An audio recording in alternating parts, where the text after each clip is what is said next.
So today I'm going to take you step by step on opening up a Fidelity account directly on your phone. Now we went ahead and downloaded the app, which is where you just saw us at. And I just wanted to show you this is what the app looks like for you. So you can download this directly from the App Store or the Google Play Store. And then once you go ahead and load up, that's going to take you to this page here where you're going to see the option over here at the bottom to go ahead and open an account. So let's go ahead and go through this and show you all the questions it will ask you when going ahead and creating this. Now, the first thing it's going to do is ask you which type of account you want to go ahead and open, whether it's general investing, whether it's a retirement account, or even a crypto account. Now, any option you choose here, we're going to have very similar questions that goes through the rest of this process. But for our example here today, we're going to click on where it says general investing. It's the one that's automatically toggled. And then we're going to go ahead and click on next. One thing to keep in mind, there is this section down here that says see all accounts if you want to see the different types of accounts like a custodial or other types. So for this example, we're going to go ahead and click on next. Now, just a little quick pop-up came up here for us asking if we already by chance are a customer, if we have an IRA or 401k with any other types of Fidelity accounts, so they can kind of merge them together. If that's the case, you can click on yes. If not, we can go ahead and click on no, which is what we're going to do here today. Now, next up here, it's going to ask if this account is for you or if you're going to be sharing this. So you can either do the individual account or the joint, keeping in mind that if later on you do want to add another person, you can do that on the back end in a future time. So for us, we're going to go ahead and click on just for me. You could either click on the words there or the right-hand arrow. So now we got to the part where we're going to start plugging in some information. First, it's going to ask for our first name, middle name, and last name, keeping in mind that it does need to be your legal name on here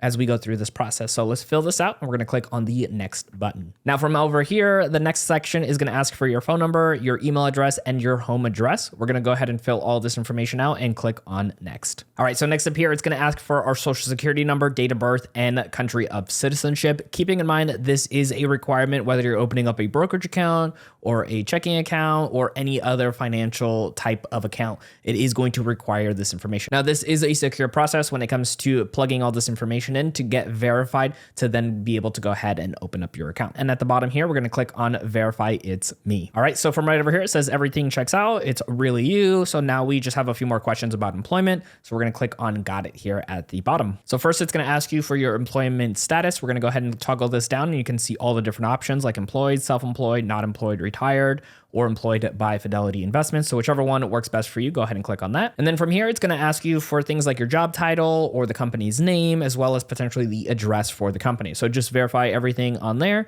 And then we're going to go ahead and click on next. All right, so next up, it's going to ask you a couple of different questions. And these are going to be ones that typically are going to be no for the majority of people, which is kind of why it says none of these apply right here in more of a bold color.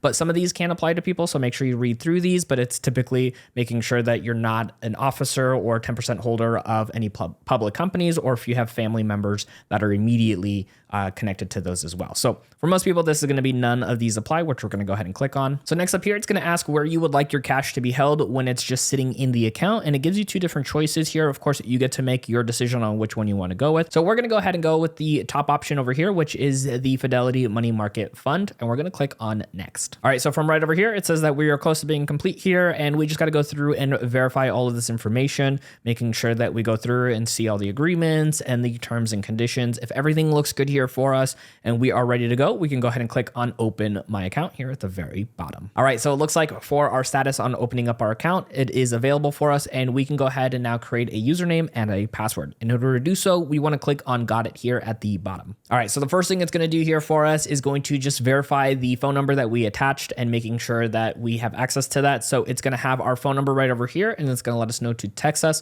So at the bottom here, we're going to hit send security code. And then in this screen right over here, we're going to go ahead and plug in that security code and click on the word continue. All right, and this is where we're now going to go ahead and be able to create our username and our password. So keep in mind that right over here is going to be the username. And then for the password, there are some stipulations with making sure we have special characters, lowercase and uppercase as well.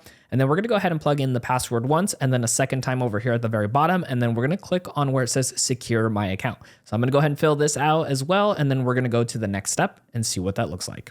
All right, so from right over here, if your username and password did go through, you should get to this screen right over here that says all secure and that we are ready to go to the next step, which we're going to go ahead and click on continue at the very bottom. Now your screen might show up right over here where it says, let's add money to your new account. If you want to go ahead and do that, you can at this moment, or you can click on the little X button on the top left-hand side. And then that's going to take you right over here to our main page, which means we have officially created our brand new Fidelity account directly on our phone. Now, when it comes to utilizing your Fidelity account, we want to make sure you are continuing to learn and grow with that account. So check out our next video right over here on screen to keep on learning.